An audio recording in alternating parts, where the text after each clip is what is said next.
Fala pessoal, tudo certo? O objetivo da aula de hoje vai ser nós fazer uma análise a respeito do novo concerto das nações, a partir de três grandes fatos históricos determinantes dos últimos 30 anos na história do mundo, e que se nós apenas... Aliás, todos vocês conhecem esses três grandes fatos. O ponto é que se nós apenas sabermos destes fatos por si só, de nada nos esclarece, né? Saber meramente da existência, até do impacto deles e da importância.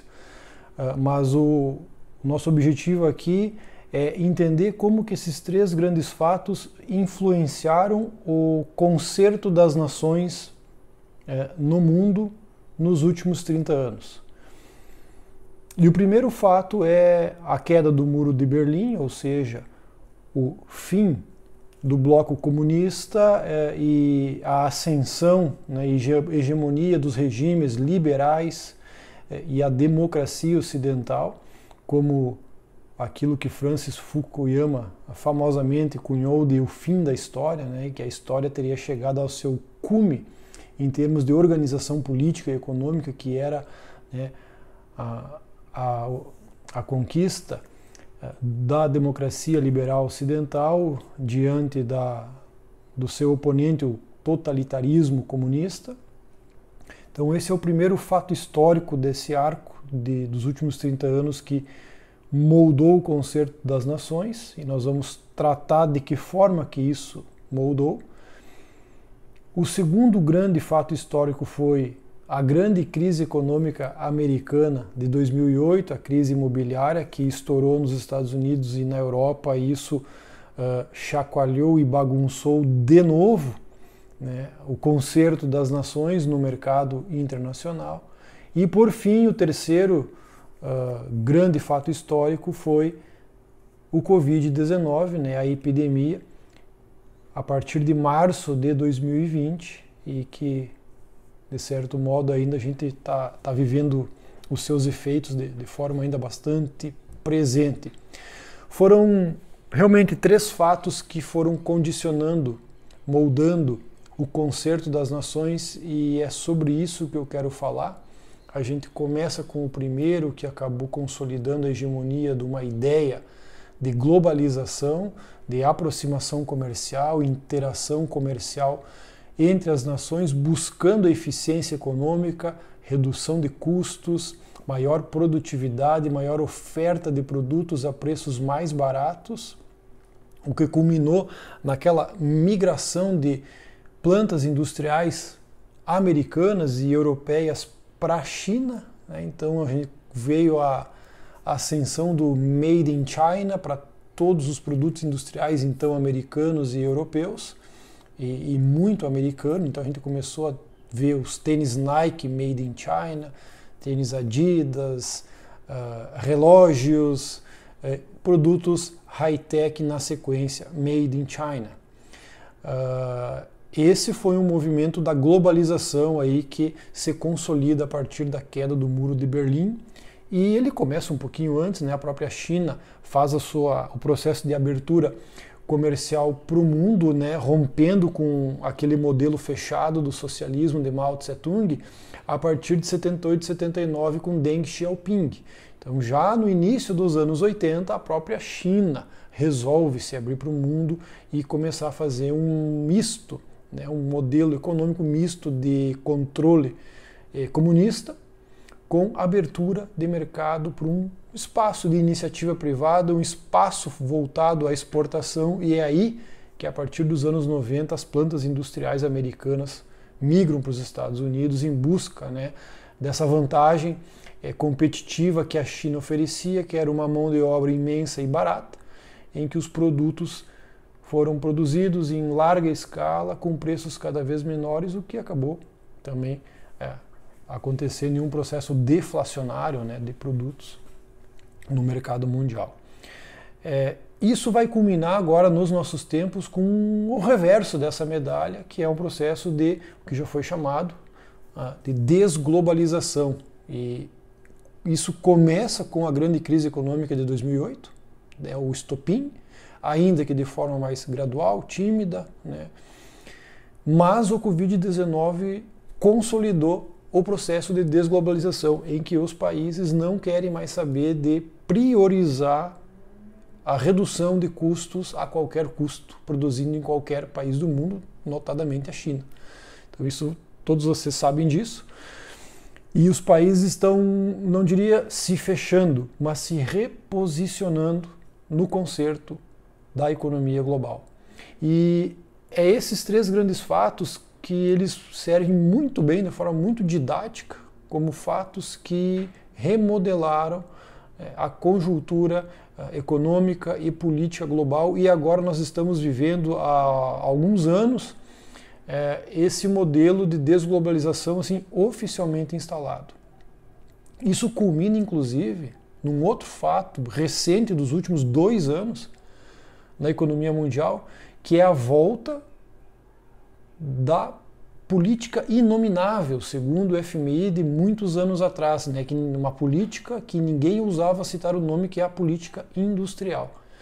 O mundo inteiro, Estados Unidos, notadamente, Europa, a China já faz isso há 40 anos, a Coreia do Sul já faz isso há 40 anos, mas o mundo inteiro agora está se voltando com a prática estatal de políticas estatais, política industrial, digo, com o Estado voltando a planejar, incentivar, subsidiar, proteger e financiar a atividade industrial local ou a atividade industrial no máximo em países alinhados, evitando a China. E um movimento desse tipo também já acontece com a China recentemente agora, bloqueando a aquisição e uso de smartphones da Apple, o iPhone, no funcionalismo público chinês. Já que os Estados Unidos estão tirando suas plantas da China, protegendo os Estados Unidos de empresas high-tech chinesas, agora a China também se volta e diz aqui não se usa mais o iPhone. Então veja a mudança de posição comercial que o mundo viveu nesses últimos 30 anos. De uma ode aos benefícios da globalização, em que o mundo ocidental entrou em peso, o mundo em si entrou em peso nisso aí. O fenômeno chinês desses últimos 20 anos é derivado dessa preferência pela intensificação da globalização comercial, mas agora o concerto inverteu, mudou radicalmente. E está de volta aí o que já chamo de Estado planejador, o Estado investidor e até o Estado empreendedor, da Mariana Mazzucato. Inclusive, Mariana Mazzucato, autora deste livro, autora também do Missão Economia, é uma consultora do governo brasileiro. A Mariana é uma economista ítalo-americana, ela mora e trabalha nos Estados Unidos, famosa, premiada, consultora do Vaticano, consultora de várias organizações internacionais por aí, autora premiada.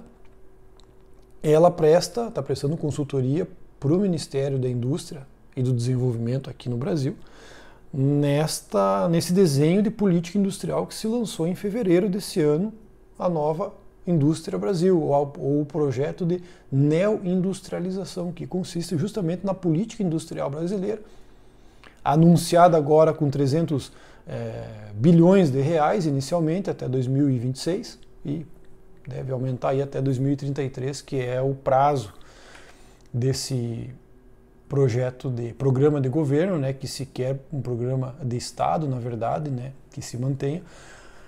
E no tocante a esse aspecto, cumpre dizer, o Brasil está em plena sintonia com a tendência mundial.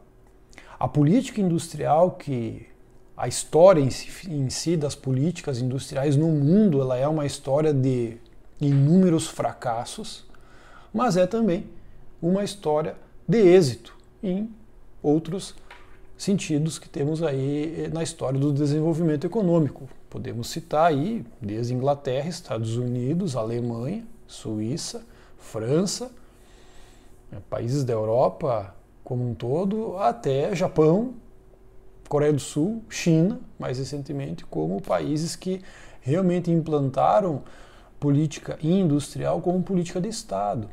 E a sua industrialização aconteceu, e pega os Estados Unidos, remonta ao século XIX, graças às políticas deliberadas industriais conduzidas pelos governos.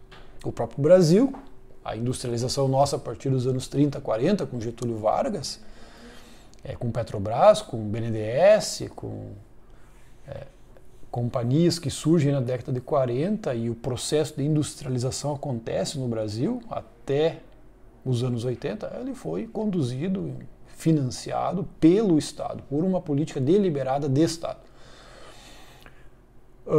O grande problema do Brasil é que nós chegamos num nível intermediário de industrialização e o sistema nosso faliu, né? Nós não chegamos no apogeu de um processo de industrialização que chegasse a níveis high-tech de indústria. Ficamos no meio do caminho, vem a crise dos anos 80, do petróleo, da dívida nacional, enfim, o juro americano mundial sobe no início dos anos 80, nós ficamos no pincel porque estávamos altamente alavancados em financiamento externo e entramos naquela profunda crise. No momento em que nos Estados Unidos tínhamos então Ronald Reagan como presidente, na Grã-Bretanha a Margaret Thatcher, já revigorando, né, uma postura e um discurso de liberdade de mercados, de democracia e liberdade de mercados contra o intervencionismo e planejamento estatal arcaico. Então nós entramos numa área cinzenta nos anos 80, de nem política industrial nós não tínhamos, e tentando consertar uma bagunça monetária e fiscal gigantesca no Estado brasileiro.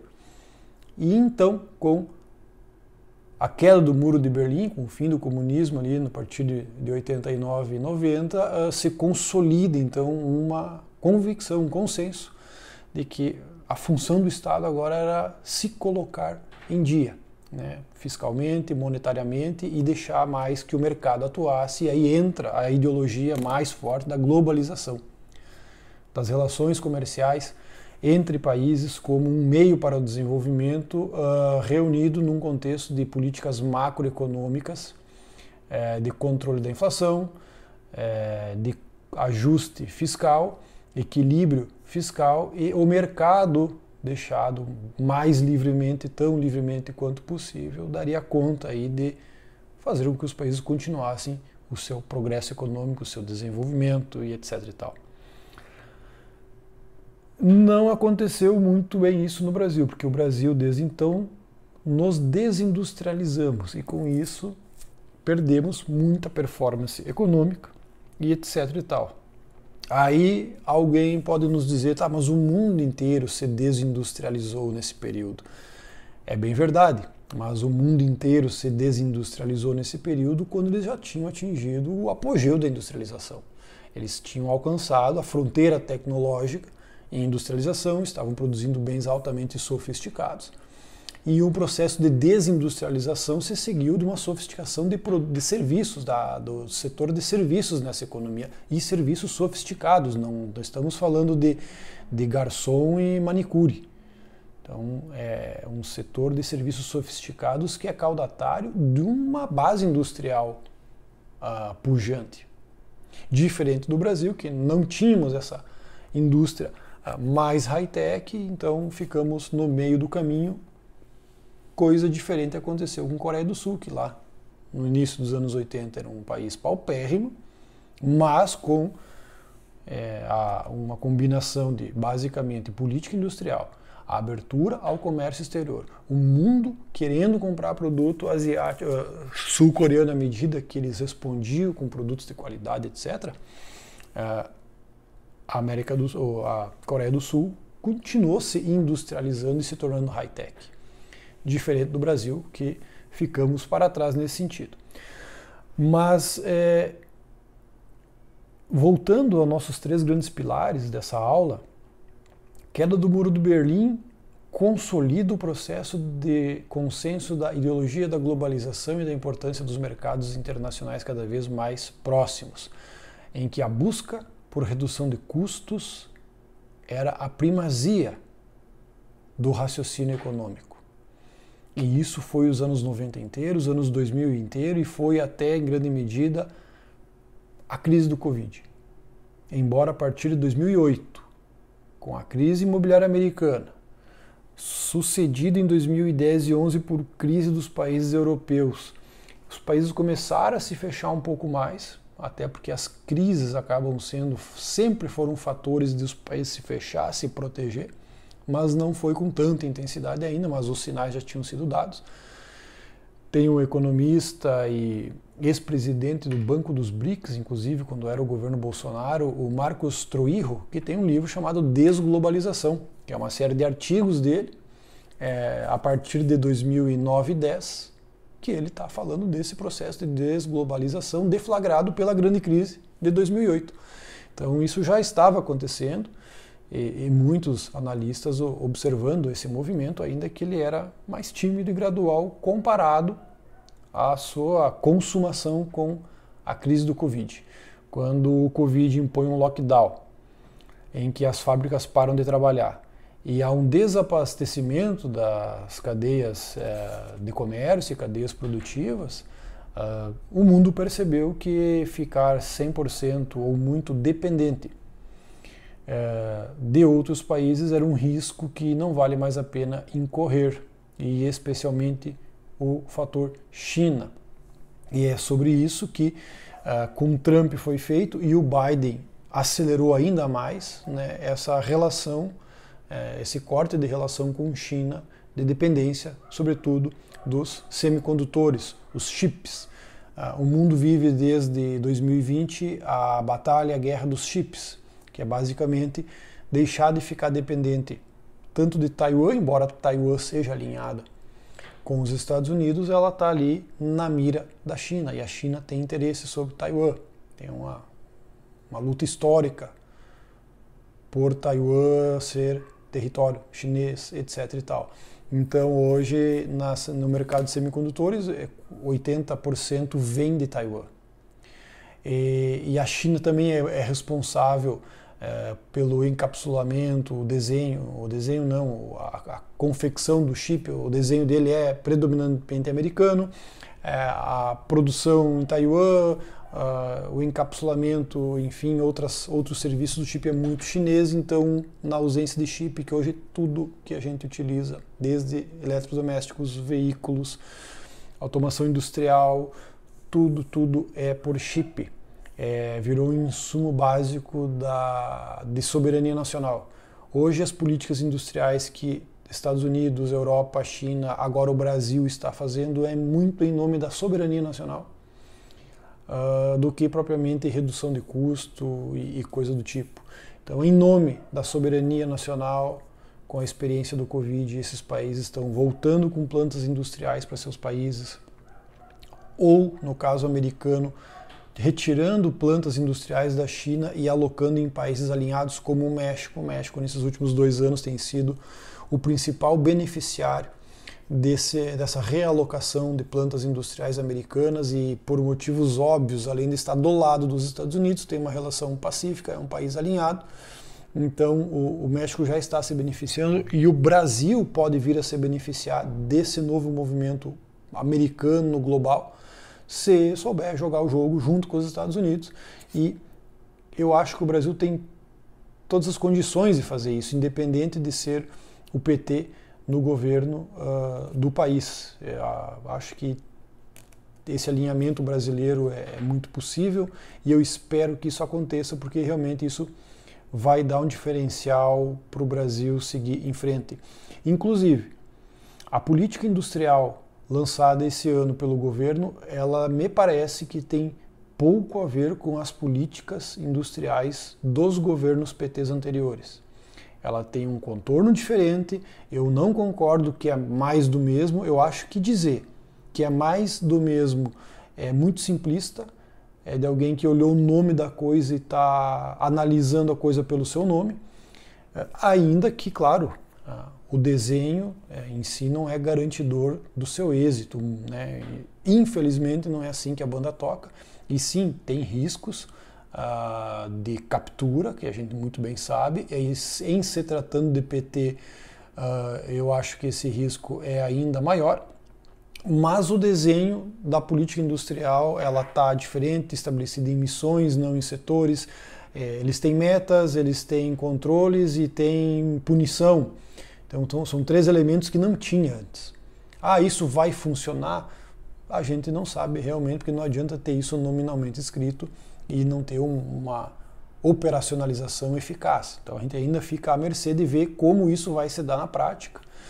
Mas dado o desenho dessa política industrial lançada em 2024 agora, ela é diferente do que o Brasil tinha. Então eu gostaria de pontuar que para mim não é mais do mesmo, embora daqui a alguns anos tenha o risco de perceber, poxa, foi mais do mesmo. Até pode ter esse risco, embora eu quero crer que não vai ser, para o bem do nosso país. Vamos ver como é que vai ser isso aí. Mas o fato é que não é ressuscitar coisa velha, como alguns querem dizer. Aliás, muito pelo contrário, é andar em perfeita consonância e harmonia com o que os países do primeiro mundo estão fazendo desde o pós-Covid.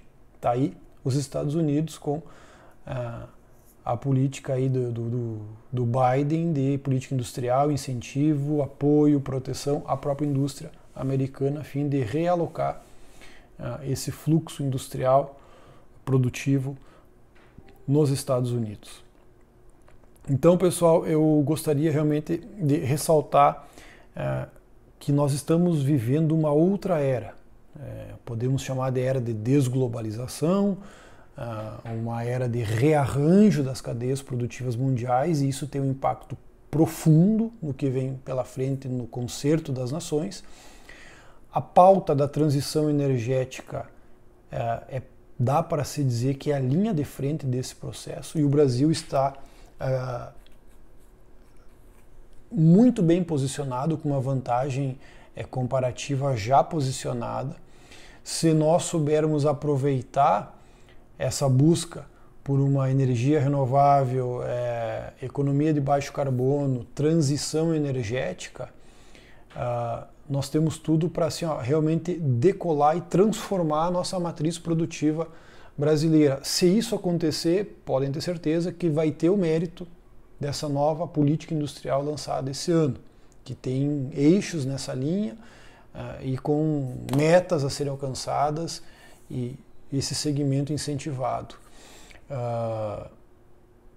Então, nesse sentido, eu acho que vale muito a pena nós manter a nossa atenção, acompanhar esse movimento, porque este é o novo concerto das nações pós-Covid-19. O mundo mudou, a ideologia da globalização foi por água abaixo. Hoje os países não se posicionam mais, e leia-se empresas, porque as empresas acabam sendo incentivadas ou desincentivadas pelos governos, então temos que falar nessa primazia da ação governamental, em buscar a redução de custos em países que podem oferecer em contrapartida riscos à soberania nacional. Hoje está se preferindo produzir um pouco mais caro, mas guardando o valor da soberania nacional, do que produzir mais barato a qualquer custo e buscar o lucro nesta fonte de custos mais baixos. Acabou esse mundo da globalização, de busca por mão de obra barata, mesmo que for na China. Esse mundo acabou e nós estamos já inseridos nesse novo contexto de busca prioritária por soberania nacional, e não que isso seja o fim da globalização. Eu acho que longe disso, mas um novo jogo, uma nova forma de inter-relação entre os países já se estabeleceu. E a questão que se impõe, se coloca, é se o Brasil vai saber aproveitar essa oportunidade que está em cima da mesa. Eu espero que nós aproveitemos, e por hoje era isso, tá bom, pessoal? Se você gostou desse vídeo, dessa aula, peço que você curta aqui e compartilhe nos seus grupos. Até o próximo.